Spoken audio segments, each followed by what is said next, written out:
Hey everyone, you're listening to the Brazos Sports Preps Cast. I'm Alex Miller from the Eagle, joined always by Abigail Ochoa, our high school sports reporter. What's going on, Abigail? It's been a while since we've had just kind of a normal episode of the podcast. I know that's true. And our first basketball one too. So that's Yeah, exciting. yeah, it's mid-January, which means basketball season is heating up. We've got girls playoffs starting on Monday, and the boys side they're finishing up their final week of the regular season. And let's just dive right into it. On the girls' side, there's three local schools that they'll be in the playoffs.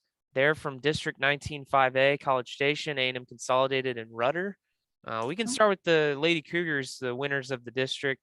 They won 19-5A. They're going to play Porter on Monday at 6 o'clock Mhm. at Katie Taylor High School down in Katy. You Yeah. know, it seems as if the Cougars have really found their way after a tough start in non-district play.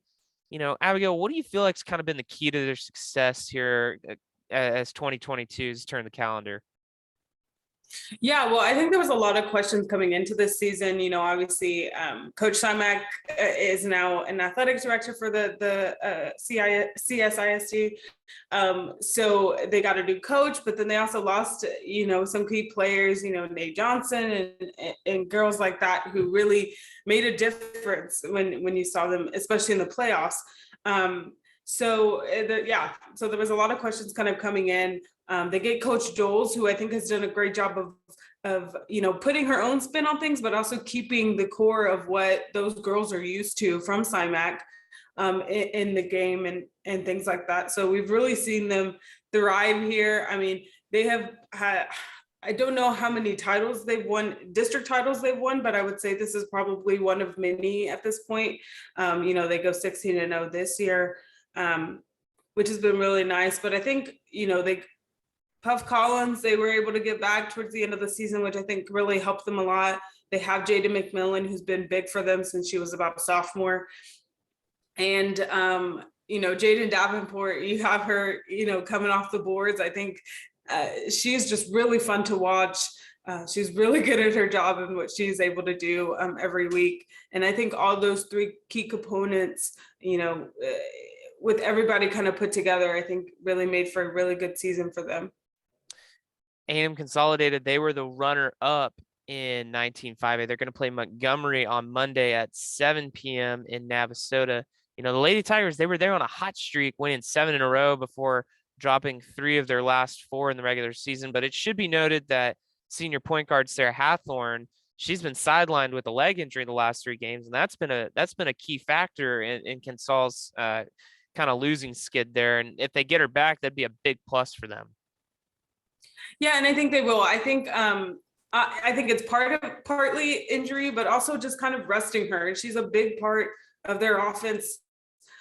She scored 28 points in that game against College Station a few weeks ago. I mean, she's just a really big part. So I think, yes, she was kind of injured, and obviously you want to rest her from that. But I think most of it was, we already have the number 2 seed. We have a few games left in the season. A lot of those games were against, the lower placed in that district, like Katie Jordan and Magnolia and those type of teams. So I think they felt comfortable kind of having her rest, keeping her fresh for the playoffs on Monday. I'm sure she's going to be ready to go. But yeah, she's such a huge part of their team. Then you got Claire Cisco, who she can push out to on the outside, who makes she's really consistent with her threes. And just defensively, she's really big for them. She gets a lot of steals for them and just kind of makes things happen. And then you got Katera Gooden, who kind of like Jaden Davenport. She's really fun to watch coming off those boards. She's really helps them in that way.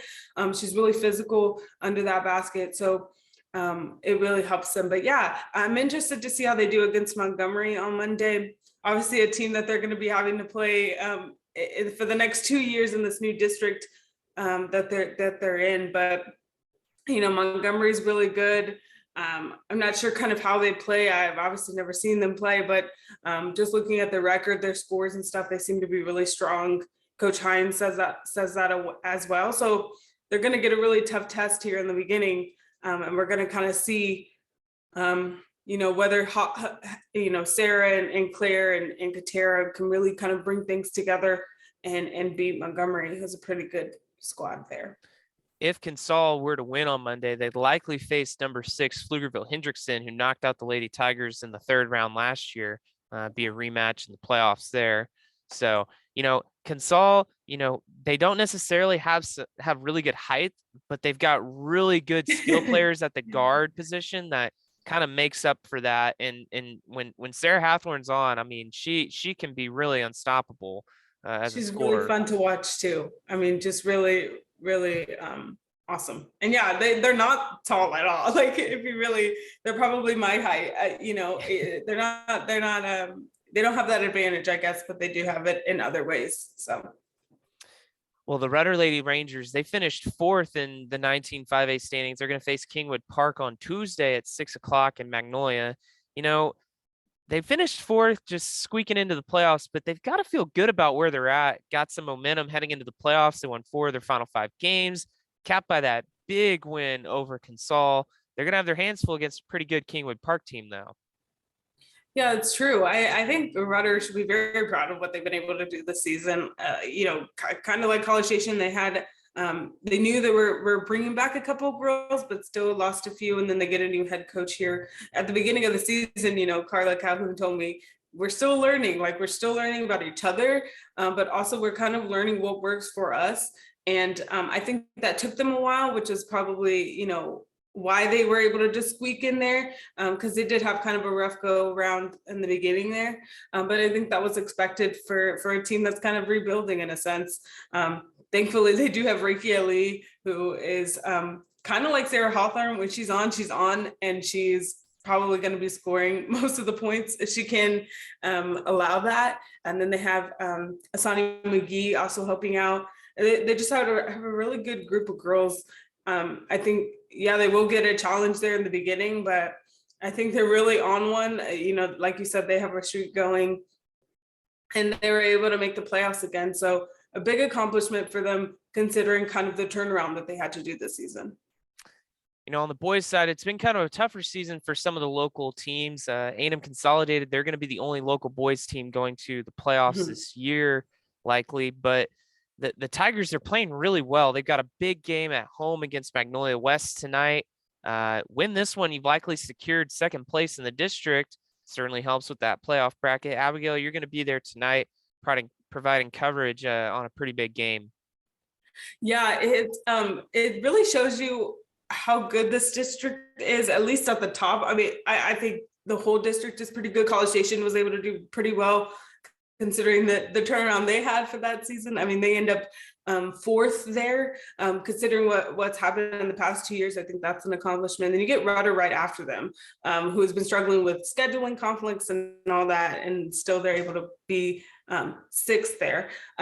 But yeah, I think this race is pretty tight. I mean, Consol to not know kind of their seating at this point, especially in this district, was kind of weird. But you got Mag West at 4 at 10-4. Then you got Katie Jordan at 11-4 in 3rd place, and then A&M Consolidated in 2nd place at 11-3. So if A&M Consolidated loses tonight, that changes things. If Mag West wins, it's kind of all still happening for this district, which is a testament to how good this top half is. And Katie Paytow, obviously undefeated at number 1. But yeah, Consol is they've been really, really cool to watch this season. I think they put on a show. They're very fast. They have a lot of good people to turn to. It's not just like they have 1 or 2 guys who stand out. Obviously, Ali is one of them, but they have so many other guys to kind of turn to, and it's been really, really cool to see them kind of make this run.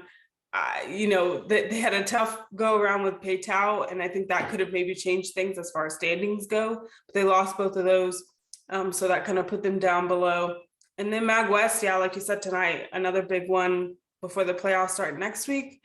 The first time they played each other, Mag West won 70-66. So I'm probably expecting another tight game tonight if they go that route. But I think Consol, they're fighting for something, and I think that really motivates this team to kind of go ahead and get the win. They're at home, and I know that's big for them. So it should be fun. They've been really fun to watch this season, and I know you've been at a few games, so it's been fun for me to watch at least. Yeah, they're kind of similar to their girls team in a sense that they lack kind of that height, that size, that big man. They've got a couple of guys that come off the bench. You think about Zay Jesse, and they got another guy there, but what they make up for it is that skill and that speed. That defense is just tenacious. That's just kind of the hallmark of that team is their defense. They like to force live ball turnovers and they like to turn them into fast break transition points. Think about a guy like Justin Gooden. He can zip down the court. The combo of Caden Lewis and Zion Ali. I mean, that is a great 1-2 punch. Adam Jackson's had a pretty good season as a sophomore. And then you think about their bench. You think about their bench. They're going in line shifts. I mean, like Coach Daly, he at times he's kind of used those line shifts, and there's been games where you think about, like, I was there on Tuesday when they played Rudder. That first quarter was an 8-6 ball game. They sub in all 5 subs, 10-0 run for Consol, and all of a sudden they're ahead 18-6 at the end of the first quarter. So I mean, they're getting production out of not only their starting 5, but their 6th, 7th, 8th, 9th, 10th guy. I mean, for a high school basketball team, that depth is so imperative when, a lot of times you've really got maybe 1, 2, or 3 guys that can really carry the team.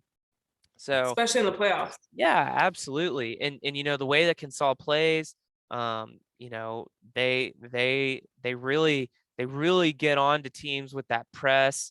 They've come a long way on offense, being able to, they like to get out and in front and get it going. But when they don't, they've been able to set up that offense a little better as the season's progressed and really get some good shots and get some good opportunities in the front court. So, well, there's been some good basketball played across the Brazos Valley as well. To no surprise, Franklin, the state champions in football, they're number 12 in 3A in basketball. They're likely to win their district. They close with a big road game against second place Crockett in the regular season.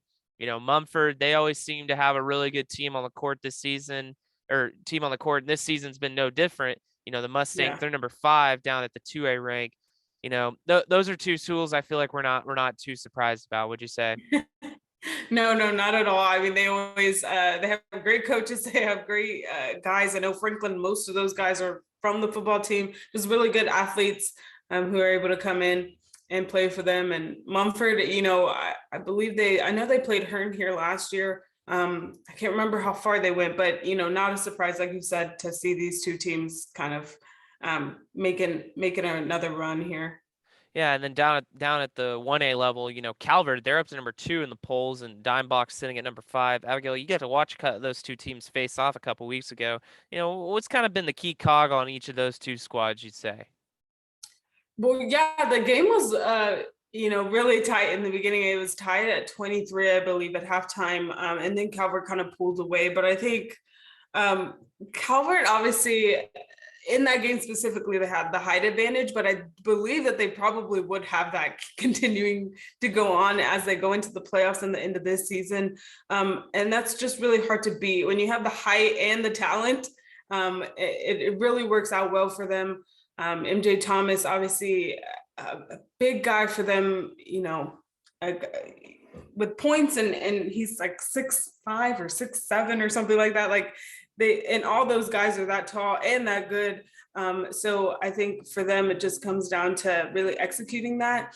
They used a new defense against Dimebox, and that kind of helped them in that second half, and they were kind of able to pull through from there. But I think once they know what they're doing, what the plan is, how the transitions are working and things like that, they're really, really tough to beat. They're just consistent and productive, and they work really well.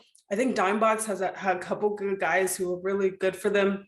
I know the first time they played Calvert, Dimebox almost won because of just their 3-point shooting. And I think in this last matchup, they were able to show that they were able to shoot from anywhere. And so I think that really helps. They were able to drive, drive in the paint and really have success there. Against Calvert, that's really hard. So good on Dimebacks for being able to do that. And I think if they're able to keep that up in the playoffs against maybe teams that aren't as good as Calvert, then they'll have a lot of success there as well. Well, I think that's going to do it for this episode of the Brazos Sports Prepscast.